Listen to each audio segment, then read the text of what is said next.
My kind of early impressions of my environment, the people around me weren't well off, you know. The women had beehives and wore coats that were on HP.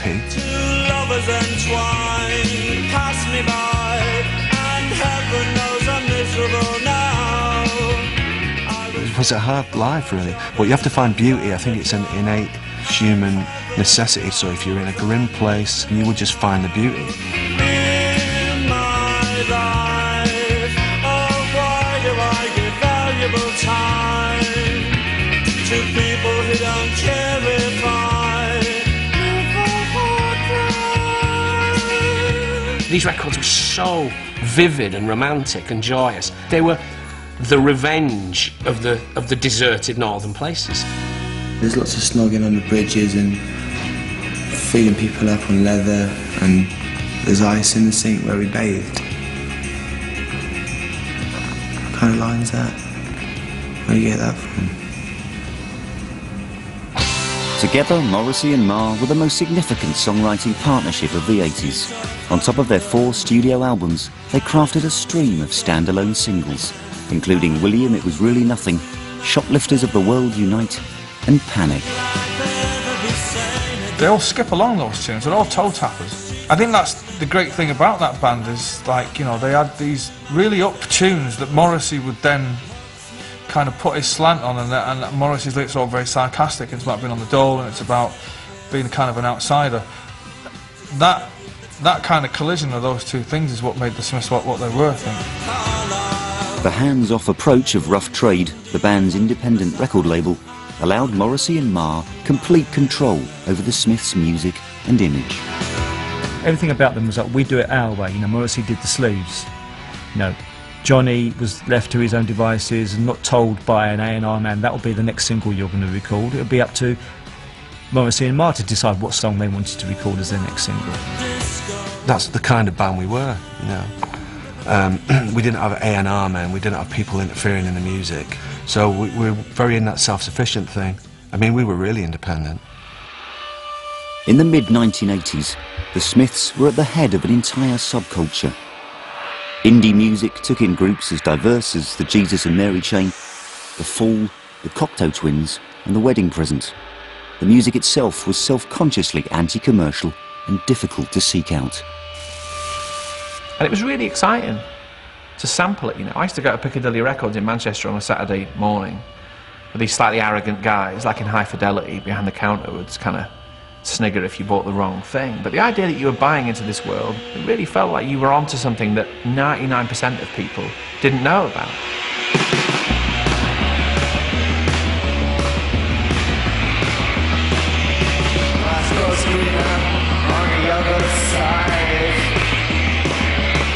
Being involved in indie music meant that you were kind of making a statement, which is about how honest you are and where you feel like you fit in the world. And being odd and being weird and being different is good. Let's celebrate that.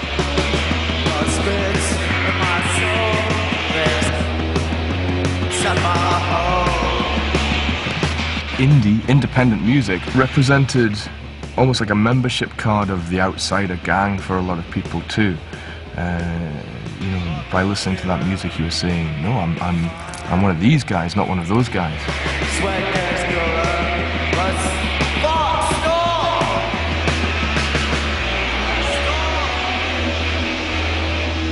Of all British indie bands in the 80s, it was the Smiths who inspired the most devotion. Their army of fans, referred to by Morrissey as his disciples, were the biggest outsider gang of all.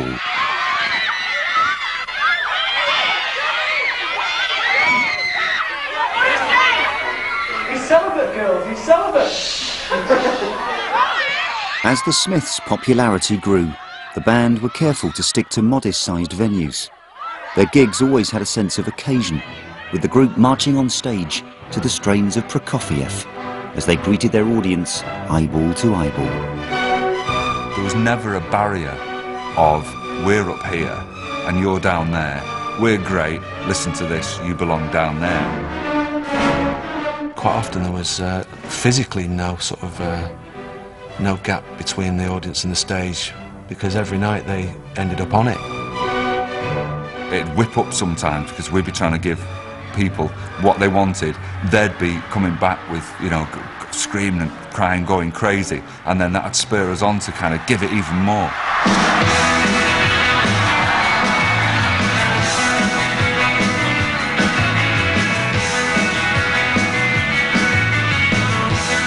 I'm getting goosebumps now talking about it.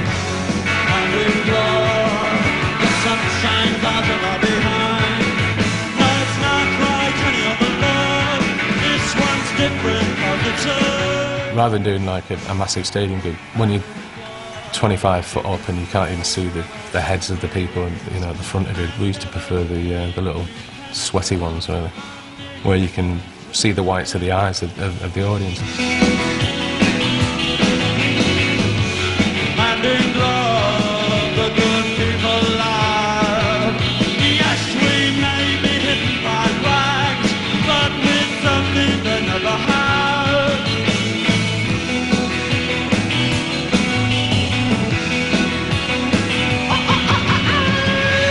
By 1986, the Smiths had become one of Britain's most established bands.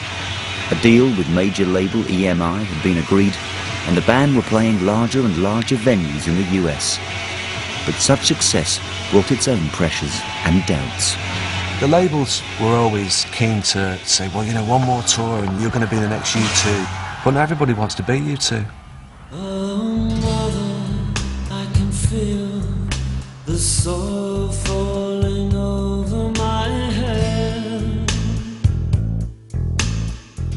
I mean, I remember when we were in America, me and Morrissey having a conversation about how we did 3 nights at Universal Amphitheatre, and we were both talking about how Roxy Music and T-Rex had never got to do that, you know, and we were a bit scared then, really. It wasn't like, oh right, we're so big we got to split up, because we weren't that big, but we were bigger than our heroes. In the summer of 1987, Johnny Marr shocked both his bandmates and the indie world when he walked out of the Smiths. I remember Behind the Enemy that Wednesday morning that said the Smiths had split up and felt orphaned. I mean, like a lot of people did. That sounds ridiculous, I know, and it sounds like a very Smiths fan thing to say. I felt so terrible. But they had been our lifeline. They had been the thing that we loved through an incredibly, uniquely miserable period in British history. And they were our band. Sad veiled bride, please be happy. A whole era of Manchester music was coming to an end, and a new one just beginning.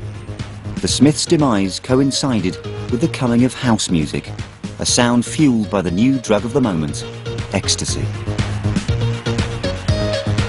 In the 80s, we all hunched our shoulders and thought everything was terrible.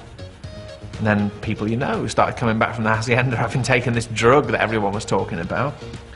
And they seemed sort of euphorically well adjusted. A real sea change, actually. The whole thing was turned on its head. It really felt like that. Logically, we'd gone from one thing to its opposite. It was kind of a psychedelic time. It was the second summer of love, and people, you couldn't really listen to acid house relentlessly all the time. People go to raves and have a great time to acid house, but they still wanted guitar music and songs they could sing along to when they were at home or when they were coming back from the raves. A new wave of Manchester groups would give indie music a psychedelic twist.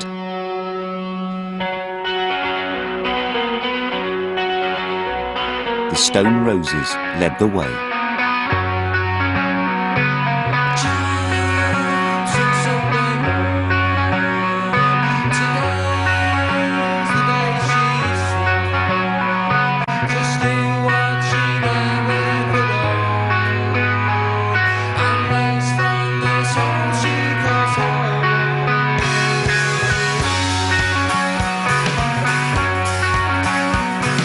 Stone Roses' early songs, there was a sense of, you know, the Byrds. There was a sense of that kind of West Coast psychedelia.